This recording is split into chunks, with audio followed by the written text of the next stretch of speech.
اس وقت ملک تاریخ کے نازک ترین اور خطرناک دور سے گزر رہا ہے۔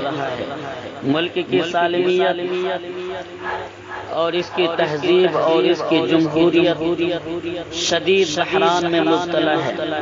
مذہبی منافرت اور فرقہ پرستی کا ننگا ناچ برسر عام علی الاعلان ہو رہا ہے۔ ملک کی اقلیت اور دلت آبادی RSS اور بی جے پی کے غنڈوں کے ہاتھوں مظالم کے منظم طور پر مسلسل شکار ہو رہے ہیں۔ گاؤں رکشا کے نام پر گائے کا گوشت لے جانے، اسے ذبح کرنے اور فروخت کرنے کا جھوٹا الزام لگا کر بھیڑ کے ہاتھوں ایک بے قصور انسان کا پیٹ کر بے رحمی سے قتل کیا جانا آئے دن کا واقعہ ہو گیا۔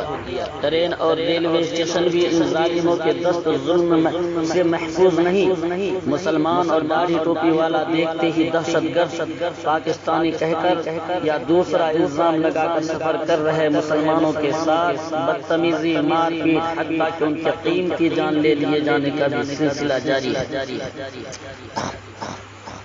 افسوس کی بات یہ ہے کہ ملک کی کوئی بھی ریاست ان مذموم حرکتوں سے محفوظ نہ رہ سکی۔ فرقہ پرست عناصر کے حوصلے اس قدر بلند ہو چکے ہیں کہ وہ اب عدلیہ کو بھی چیلنج کرنے سے باز نہیں۔ وہ علی الاعلان کہتے ہیں کہ اگر عدلیہ ہمارے خلاف فیصلہ دیتی ہے تو ہم ملک کی پارلیمنٹ کے ذریعہ الگ قانون بنا کر اپنے ایجنڈوں پر عمل کریں گے۔ صدر جمہوریہ اور نائب صدر جمہوریہ جیسے باوقار عہدہ کے حصول کے لیے ذات پات اور اعلیٰ ادنا کی ناپاک سیاست پر عمل کیا جا رہا ہے۔ 16 جولائی کے پریس بیان میں RSS سربراہ موہن بھاگوت نے اپنا حکم نامہ ببانگ دوہل جاری کر دیا کہ نائب صدر جمہوریہ کے عہدے کے لیے برہمن ذاتی کا امیدوار ہونا چاہیے۔ چنانچہ بی جے پی نے اس پر عمل کرتے ہوئے وینکیا نائیڈو کے نام کا اعلان کر دیا۔ سیاسی پارٹیوں میں جن پارٹیوں کی شناخت سیکولرزم کے علم بردار ہونے کی حیثیت سے ہے، ان کی سیاسی حیثیت ختم کرنے اور ان کے رہنماؤں کو خوف زدہ کرنے پر پوری طاقت حکومت وقت کی طرف سے جھونک دی گئی ہے۔ حق اور جمہوریت کی آواز بلند کرنے والے سیاسی قد آور لیڈروں کو مختلف مقدمات میں پھنسا کر حق کی آواز دبانے کی کوششیں جاری ہیں۔ الغرض پورے ملک میں انارکی پھیلی ہوئی ہے اور انارکی پھیلی ہوئی ہے۔ امن و امان کی صورتحال ناگفتہ بہ ہے۔ ایسے نازک حالات میں ملک عوام اور مسلمانوں سمیت دیگر اقلیتوں اور دلتوں کے تعلق سے ہماری ذمہ داریاں بہت بڑھ جاتی ہیں۔ اس سنجیدہ اور حساس موضوع کا حل تلاش کرنے والی شخصیات کے سامنے چند بنیادی چیزیں سامنے آتی ہیں جن کے بغیر حالات قابو میں نہیں آ سکتے۔ اپنی داخلی صفوں میں اتحاد کی راہیں تلاش کرنا، تھوڑے عرصہ پر ملک کی مختلف نمائندہ تنظیموں اور رائج مسالک کے درمیان ملکی اور ملی مسائل کے حل کی تلاش کے لیے اجتماعات، شریعت اسلامیہ سے امت مسلمہ کو قریب کرنے کی مسلسل کوششیں، نئی نسل کی اسلامی تربیت، تعلیمی، سیاسی اور اقتصادی میدان میں مسلمانوں کو صف اول میں لانے کی کوششیں وغیرہ اہم امور ہیں۔ اس سمت میں علماء اور ملی فکر رکھنے والوں کی ایک جماعت مسلسل تحریک کی شکل میں اکابرین کی نگرانی اور ان کے مشورے سے کام کرنے والے ہوں۔ داخلی امور کی اصلاح کے بغیر خارجی حملوں سے مقابلہ آسان نہیں۔ جہاں تک خارجی حملوں سے حفاظت کا سوال ہے تو اس سلسلہ میں صبر و تحمل اور ایمانی فراست کو بروئے کار لاتے ہوئے عزم و حوصلہ کے ساتھ مضبوط حکمت عملی اپنانے کی ضرورت ہے تاکہ ملک اعتدال کی راہ پر واپس آ سکے۔ اس تعلق سے سب سے اہم اور ضروری اقدام ہندو اور مسلم اتحاد پیدا کرنے کے لیے ہوگا۔ تحریک کی شکل میں ملک کے جملہ باشندوں کے درمیان آپسی محبت و قوت و ہمدردی، بھائی چارگی کا ماحول پیدا کرنے کی کوشش کرنی ہوگی، اور یہ کوشش نہ صرف مخصوص مقامات تک محدود ہوں بلکہ شہر سے لے کر دیہات تک اور ضلع سے لے کر گاؤں پنچایت تک کرنی ہوگی۔ اس میں برادران وطن دلت رہنماؤں، ملک کی سالمیت کی فکر رکھنے والی شخصیتوں سے تعاون لینا ہوگا۔ انہیں ہندوستان کے شاندار ماضی، آباء و اجداد کے آپسی محبت، ملک کی گنگا جمنی تہذیب اور سنسکرتی کی حفاظت کے لیے پرکھوں کے ذریعہ دی گئی خدمات اور قربانیوں کو یاد دلانا ہوگا۔ بین المذاہب اجتماعات ملک کے مختلف مقامات بالخصوص حساس جگہوں پر مسلسل کرنے ہوں گے۔ اس اہم کام کے لیے بھی اداروں اور مذہبی رہنماؤں کے ذریعے افراد کا انتخاب کرنا ہوگا تاکہ ایک دوسرے کے مذہب کے تعلق سے غلط فہمیاں دور ہو سکے اور مذہبی منافرت اور تشدد پر قابو پایا جا سکے۔ برادران وطن کے ایسے پروگراموں میں ضرور شریک ہونا چاہیے جن میں کوئی شرعی عذر نہ ہو، اور انہیں بھی اپنے پروگراموں میں اصلاحی جلسوں اور مدارس کے ذریعہ منعقد کیے جانے والے اجلاس میں شریک کرنے کی سعی کرنی ہوگی۔ اشتعال سے گریز کرتے ہوئے ایسے بیانات سے سخت احتراز کیا جائے جس سے کسی کے مذہب اور عقیدے کی توہین ہوتی ہو، تاکہ فرقہ پرست عناصر اس کا فائدہ اٹھا کر غیر مسلم قوتوں کو متحد کرنے میں کامیاب نہ ہو سکیں۔ برادران وطن میں بھی غریب مجبور فاقہ سے دوچار افراد موجود ہیں۔ بیماروں اور پریشان حال لوگوں کی بہتات ہے، وہ بھی ہمارے نبی کی امت دعوت ہے اور حضرت آدم و حوا کے واسطے سے ہمارے بھائی ہیں، اور اللہ تعالیٰ کی پیدا کی ہوئی مخلوقات میں اشرف المخلوقات انسان ہیں۔ ان کے ساتھ ہمدردی، غمگساری اور خیر خواہی اسلامی تعلیم ہے۔ اس پر ہم مسلمانوں کا عمل مضبوطی سے ہونا چاہیے۔ بیماروں کی عیادت، ان کی تعزیت، خبرگیری، مشکل حالات میں ان کی معاونت اسلام کا حسن ہے۔ رسول پاک علیہ الصلوۃ والسلام اور ان کے پیروکار شخصیات نے انہیں اعلیٰ اخلاق قوتوں کے ذریعہ جانی دشمنوں کو بھی اپنا گرویدہ بنایا ہے۔ آج کے مشکل حالات میں ان چیزوں کی اہمیت مزید بڑھ جاتی ہے۔ اگر ہمارے پڑوس غیر مسلم ہیں تو ان کے بھی پڑوسی کے حقوق میں ان کی ادائیگی اسلام کی تعلیم کا حصہ ہے۔ علماء، ائمہ اور واعظین قوم و ملت کو اپنے پند و نصائح اور بیانات میں مسلمانوں کو تسلسل کے ساتھ اس جانب توجہ دلانے کی کوشش کرتے رہنا چاہیے۔ قرآن کریم میں اللہ تعالیٰ نے اس امت کا امتیاز اور اس کی خوبی اس طرح بیان کی ہے: تم بہترین امت ہو، لوگوں کی خیر خواہی کے لیے دنیا میں بھیجے گئے ہو۔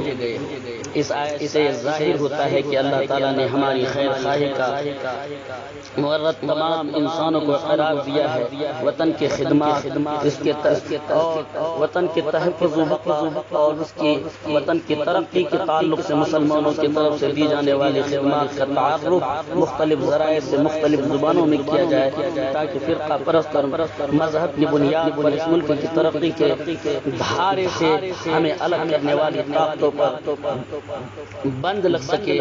غیر مسلم تعلیم یافتہ نوجوانوں کے ذہن ہمارے خلاف منظم انداز میں مسموم کیے جانے کی پورے ملک میں تحریک چل رہی ہے۔ ان کے نصاب تعلیم میں جان بوجھ کر ایسے مواد شامل کرنے کی کوششیں کی جا رہی ہے جن سے اسلام اور مسلمانوں کی نفرت دل میں پیوست ہو سکے۔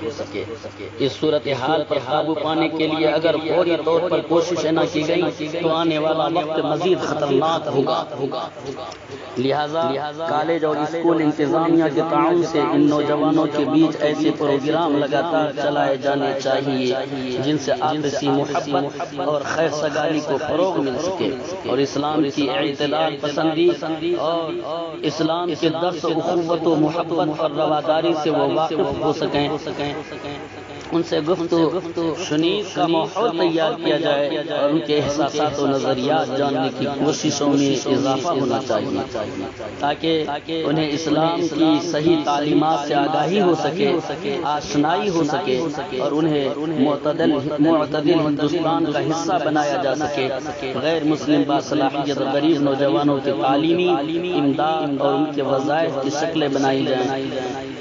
یا موجود شکلوں میں وسعت پیدا کی جائے، غیر مسلم آبادی کے پسماندہ علاقوں کی نشاندہی کر کے ان کے بچوں کے لیے بھی تعلیم گاہیں کھولی جائیں، اقلیتوں اور دلتوں کے خلاف ہونے والی ناانصافیوں کے خاتمہ کے لیے برادران وطن کے ساتھ مل کر جمہوری طریقے سے آئین کے دائرے میں رہ کر عزم و حوصلہ کے ساتھ بر وقت صدائے احتجاج بلند کی جائیں، خاموشی اور بزدلی کے سائے سے باہر نکل کر اکابرین کی رہنمائی میں ملک کی حفاظت اور سالمیت کی شکلیں برادران وطن کے ساتھ مل کر نکالنے کی جدوجہد پوری قوت کے ساتھ جاری رکھی جائیں۔ یہ وہ امور ہیں جن کی انجام دہی ہماری ملی اور مذہبی ذمہ داری ہے۔ ان کی ادائیگی کے لیے ملک کی نمائندہ مسلم تنظیموں اور اس کے سربراہان کو مل کر عمل یا اقدام کرنا ہوگا۔ ذکر کیے گئے امور میں ہر ایک مستقل موضوع اور کام کا عنوان ہے، اور ہر کام کے لیے مناسب جماعت کی تشکیل دے کر ملک، مذہب اور ملت کی حفاظت کرنا وقت کا تقاضا اور فوری ضرورت ہے۔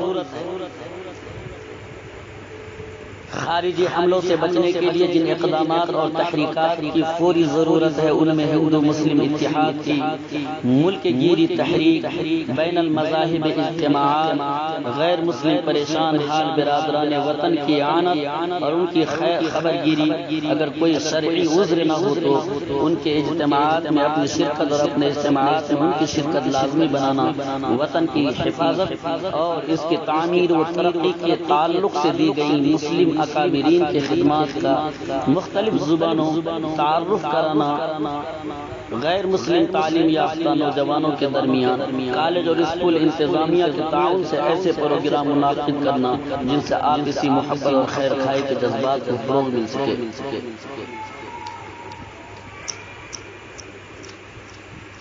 مظالم کے خلاف سیکولر طاقتوں اور برادران وطن کے تعاون سے جمہوری طریقے سے بروت صدائے احتجاج بلند کرنا وغیرہ اہم بنیادی نکات ہے جن پر مستقل کام کرنے کی ضرورت ہے۔ حالانکہ اس وقت تمام امت مسلمہ اور ملک میں رہنے والے تمام امن پسند دانشوران، پڑھے لکھے طبقے کے لوگ جانتے ہیں کہ جو لوگ ملک میں دیگر چیزوں کے نام کو لے کر اور اس کو جواز بنا کر ہندو مسلم اتحاد کو ختم کرنے کی ذات پات اور مذاہب سے ان تمام مواد کو جوڑ کر انتشار پیدا کرنے کی کوششیں کر رہے ہیں، اس کو بخوبی دانشوران اور پڑھے لکھے امن پسند لوگ سمجھ رہے ہیں۔ آج جو ملک کے حالات ہے، کورونا وائرس اور دیگر چیزیں جس کی وجہ سے ملک پریشان ہے، عوام پریشان ہے، مزدور طبقے کے لوگ پریشان ہے۔ اگر کوئی حق گوئی کی آواز اٹھاتا ہے، جن کی زبان سے صداقت کے الفاظ نکلتے ہیں، ان کو فوراً سزا دینے کی سعی کی جا رہی ہے، حالانکہ یہ ملک کے حق میں بہتر نہیں ہوگا۔ اس لیے ہم تمام برادران وطن چاہے کسی بھی مذہب سے تعلق رکھتا ہو، سکھ، عیسائی، کرسچن، جو بھی ہو، ان تمام لوگوں سے درخواست اور گزارش ہے کہ وہ ملک کے لیے اور ملک کی بقا کے لیے، ملک کی مضبوطی کے لیے اتحاد قائم کریں، اتحاد بنائیں، بھائی چارگی کو قائم رکھیں۔ میں سمجھتا ہوں کہ اس پیغام کو ضرور ہمارے تمام دانشوران اور ملک کے رہنے والے افراد قبول کریں گے۔ اللہ سے دعا کرتا ہوں کہ اللہ تبارک و تعالی ہمارے اس ملک کو بچائے اور اس کو مضبوط بنائے، اور یہاں جو انتشار پیدا ہے ان تمام انتشار کو ختم کر کے اس کا خاتمہ کر کے یہاں اتحاد جیسی بلند چیز سے ہم سبوں کو سرفراز کرے۔ فقط والسلام۔